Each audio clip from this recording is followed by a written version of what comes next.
During the last 25 years, you've been involved in a range of projects all over the world, which have had in common addressing the people component of organisational change, and indeed organisation transformation. And for the past 5 years, you've been Director of Consulting for Quantium Group, based in London and Dublin. Out of all of these projects, which has been the most interesting and why? That's a hard one, but I think the one that I would single out is the restructuring of a transnational infrastructure engineering consulting business. This is a company that was responsible for designing and acting in a consulting capacity on massive civil engineering projects all over the world, including the Øresund Bridge linking Denmark and Sweden, the Channel Tunnel, the Hong Kong airport and so on. Why was it so challenging and interesting? Well, the challenging bit was trying to merge 16 quite disparate companies into a functional divisional organisation of 5 divisions. It had a multiplicity of subcultures based on geography, but perhaps more importantly based on professional discipline, which meant that the people worked very closely together but not across different functions. They didn't do that so well. Very, very highly qualified, very knowledgeable, extraordinary workforce who understandably were rather sceptical that an outsider would know enough about their business to offer anything of value. I'm pleased to say that despite all of those potential obstacles, within 2 years we had successfully restructured the business, and it went on to grow from strength to strength, both in terms of market penetration, the type of projects it did, and the number of people who worked for the organisation. So I look back on that as really a great opportunity that I was given.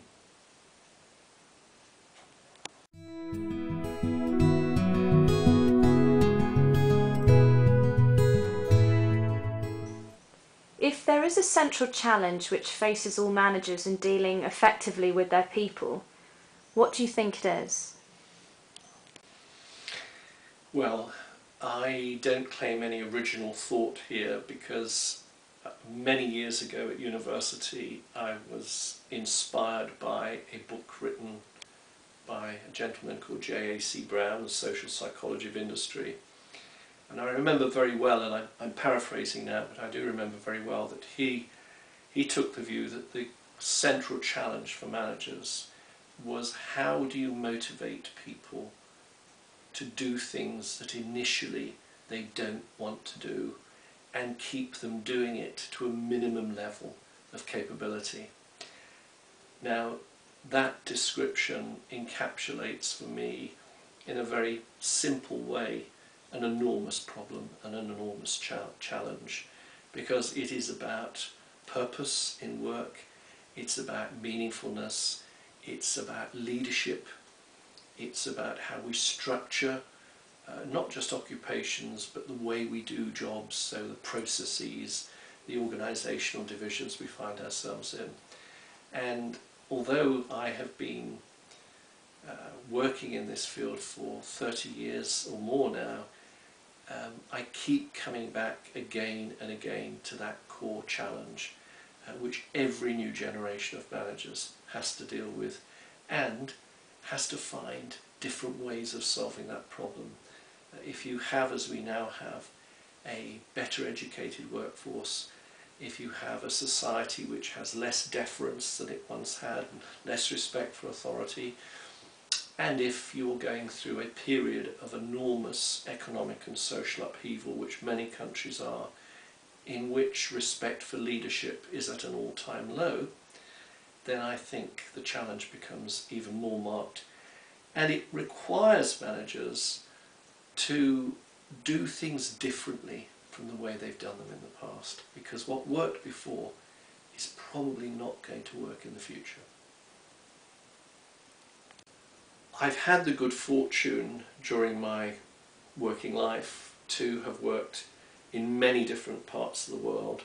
I've worked in Southern Africa, I've worked in the Gulf, I've worked in North and South America, South Asia, all over Europe. I've worked in Eastern Europe before the end of the Cold War, for example.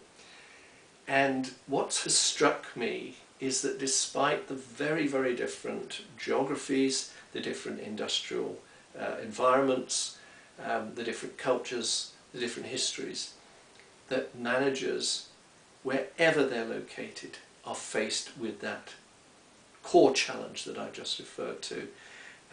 They often think they're the only ones. So, for example, I've had managers approach me in Calcutta and have said, "Eddie, you've no idea what it's like to manage here." And then when they've told me, it sounds remarkably similar to what people have said to me in Birmingham, Toronto, Santiago, Cape Town.